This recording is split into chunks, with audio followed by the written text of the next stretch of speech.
Why did Czechoslovakia collapse? What do you know about the collapse of Czechoslovakia? We know there have been numerous countries that have collapsed, and Czechoslovakia is one of them. It's split into two separate countries. Do you know their names? To learn more about this, stay tuned until the end. Subscribe to Just History for more interesting content like this. Czechoslovakia was split into the Czech Republic and Slovakia on January 1st, 1993, marking the official start of the country's collapse. In English and several other languages, the non-violent Velvet Revolution of 1989 that resulted in the overthrow of the Communist Party of Czechoslovakia and the establishment of a new, non-communist administration is frequently referred to as the Velvet Divorce. In 2004, both states became members of the EU. Unfortunately, issues would continue to haunt Czechoslovakia during this period. The Prague Spring, one of the most well-known difficulties the newly established Socialist Republic would encounter, occurred in the 1960s. Although none were overly radical, this time period saw what many perceived to be promising advancements. However, when reformer Alexander Dubček came to power, he set out to establish communism with a face and started adopting a number of political and economical changes, the most significant of which was the expansion of speech rights. While many Czechoslovak citizens were thrilled, the Soviet Union and the region experienced a sharply different reaction. On August 20th, 1968, 600,000 Warsaw Pact forces under the command of the Soviet Union invaded Czechoslovakia, putting an abrupt end to the Prague Spring. The attack forced Dubček from office and onto his pro-Soviet successor, Gustav Husak. The progressive measures were swiftly undone.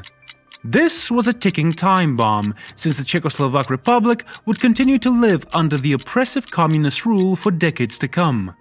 The Czechoslovak populace grew restless once more when communism came under threat through the east and the Berlin Wall came tumbling down. Activists once again called for protests in November, but because of the oppressive regime they were living under, they were theoretically prohibited from doing so. What would you do if you were in their shoes? On November 17, 1989, a protest honoring a student who had been killed by Nazi occupiers 50 years earlier was permitted by the communist administration. The Socialist Youth Union helped organize the event, which was intended to stay away from the city's core and concentrate solely on honoring the memory of the student martyr. But the truth is that it didn't happen like that. Instead, when more and more people joined the demonstration after learning about it or seeing it on TV, the anti-Nazi campaign began to morph into an anti-Nazi and anti-communist one. The police did not interfere with the rally during its early stages, but things quickly escalated as the mob moved near the Wenceslas Square. Along with the cries of dialogue and 40 years are enough that promoted the police response, banners reading "Stop beating students" and "Freedom" gave a clear visual. Over a dozen people were hospitalized as a result of police beatings among the 50,000 demonstrators, of whom some estimate that 100 were hurt and jailed. Many protesters started to run away at this point, while others were made to leave. Additionally, it is rumored that there was one student martyr, though many suspect that this was a police officer who pretended to be a student and faked his own death to stir up trouble. Whatever actually occurred, any effort to inspire the populace to keep opposing the dictatorship, were successful. The Velvet Revolution officially began at this point. After the events of November 17th, those who were opposed to the current one-party regime gained confidence and vigor. The police's forceful response did not stop subsequent protest. Rather, they simply made things worse. 500,000 protesters gathered in the Wenceslas Square 3 days later to oppose the communist regime. Vaclav Havel, a well-known dissident and theater performer, also contributed significantly to the revolution and is credited with choreographing one of its most theatrical hallmarks of unification, the mass jingling of keys. Over the course of the following week, the underground press grew along with the public demonstrations, but according to British novelist Timothy Garnton Ash, the movement as a whole was quick, utterly non-violent, cheerful, and amusing. The Czechoslovak government conceded defeat on November 28th. This time, there was no Warsaw Pact invasion to defend communism. Instead, The people of Czechoslovakia were just tired of it.